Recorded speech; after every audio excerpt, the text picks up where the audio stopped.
শুক্রবার মানেই যেন ভালো কিছু রান্না করার হিড় পড়ে যায়।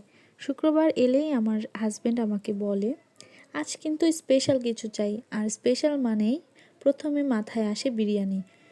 কেননা আমাদের বাসায় সবাই কিন্তু বিরিয়ানি অনেক বেশি পছন্দ করে।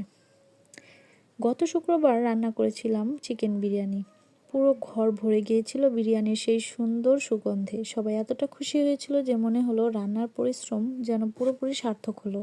বিরিয়ানি রান্না করার জন্য প্রথমে আমি চিকেনটা ভিজিয়ে নিয়েছি এবং ছোট ছোট করে পিস করে কেটে নিয়েছি। এরপর আমি এগুলো ধুয়ে ঝরে নিয়েছি পানিটা, যাতে তেলে ভাজলে আর পানিটা না আসে। এই জন্য পানিগুলো ঝরিয়ে আমি এখানে টেস্টি সল্ট এবং লবণ দিয়ে এগুলোকে ভালো করে ফ্রাই করে নিব। আমি কিন্তু চিকেনগুলো ডিপ ফ্রাই করব না। ডিপ ফ্রাই করলে কিন্তু বিরিয়ানির আসল টেস্টটা পাওয়া যায় না, কারণ মাংসটা অনেক শক্ত শক্ত হয়ে যায়। এটা সফট এবং নরম তুলতুলে করার